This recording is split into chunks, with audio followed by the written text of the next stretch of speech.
আসসালামু আলাইকুম। ক্ষমা করে দিবা আমার ছাত্র জনতা ভাই ও বোনেরা। আসলে দূর প্রবাস থেকে তোমাদেরকে দোয়া করা ছাড়া আমাদের কিছুই করার নাই। তোমাদেরকে আল্লাহ অনেক ভালো রাখো।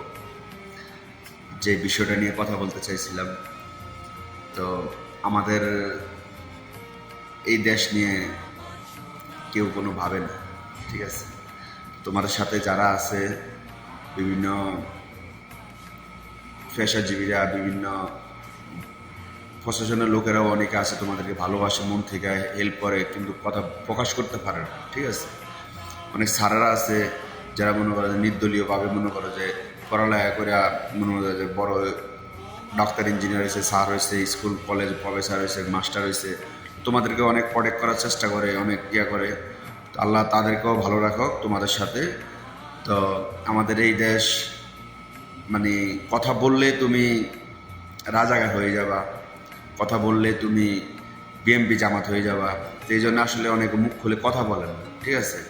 এই জন্য কি আমাদের দেশ স্বাধীন হয়েছিল? সো বেশি কথা বলবো না আমি। আমি বলবো যে আল্লাহ তোমাদের এই আন্দোলনকে সফল করো। আর যারা তোমাদেরকে মিনিমাম, যে আমাদের যে নিম্ন শ্রেণীর লোকেরা যে পড়ালেখা করে, যে মিনিমাম যা ভাবে, যে কষ্ট করে যেভাবে তোমাদেরকে পড়ালেখা করাতে, তোমাদের আন্দোলন সফল হোক। তোমাদের পাশে ইনশাল্লাহ আমরা আসছি, থাকবো। আমরা তোমাদের কাছে নাই, ঠিক আছে, আমরা দূর থেকে তোমাদের পাশে আসি, তোমাদের জন্য দোয়া করতেছি সকল প্রবাসীর পক্ষ থেকে এবং সকল সৌদি প্রবাসীর পক্ষ থেকে। তোমাদেরকে পান্ডালা অভিনন্দন, তোমরা আন্দোলন চালায় যাও। আসলে এই বাংলা ভাষার জন্য 52 ভাষা আন্দোলনে অনেক কষ্ট করছে মানুষ, 71-এ মুক্তিযুদ্ধের জন্য মানুষ অনেক কষ্ট করছে। তাহলে যারা আরো 50 বছর আগে মুক্তিযুদ্ধ কইরা এখন মানে তাদের নাতিপুতিদের জন্য ভাষা আন্দোলন করছে, ছাত্ররা যেভাবে নির্যাতন নিপীড়ন করতেছে, তারা এই আন্দোলনের মাধ্যমে তারা সফল হতে চাইতেছে। তাদেরকে যাতে আল্লাহ সফল না করে, কেননা এই জাতিটাকে ধ্বংস করার জন্য একমাত্র একটাই উপায়, আমি অনেক আগে একবার বলেছিলাম যে একমাত্র ছাত্রদেরকে যদি ধ্বংস করে দেওয়া যায়, তাহলে মানে এই দেশ মানে পুরা ধ্বংস হয়ে যাবে, কানা হয়ে যাবে। আমরা যারা রেমিটেন্স যুদ্ধ, আমরা যারা রেমিটেন্স পাঠাচ্ছি দেশের মধ্যে, আমাদেরকে দেখো না কামলা বলে কথা বলে। তা আসলে ওই যে ওদিকে এক রিক্সাওয়ালা এক বড় ভাই বলছিল যে আমি এত কষ্ট করে মেহনত করে আমি আমার টাকা দিয়ে আমার ছেলেকে পড়ালেখা করাইতেছি, যদি কোটার জন্য যদি চাকরি না পাও, তাহলে আমার এই কষ্ট মেহনতের কী দাম রইল, ঠিক আছে?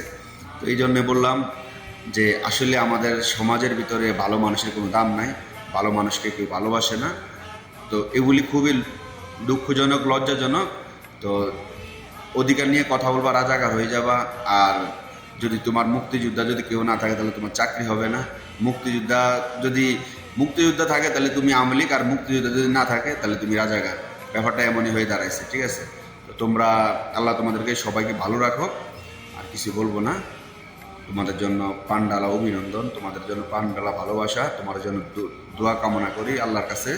তোমাদেরকে যাতে, যারা মৃত্যু বরণ করছে, যারা মৃত্যু হয়ে যাতে, তাদেরকে যেন আল্লাহ জান্নাতবাসী করে। আর যারা আন্দোলন করছে, তোমাদের আন্দোলন যাতে আল্লাহ যাতে সফল করে, তা আল্লাহর কাছে বলবো, ঠিক আছে?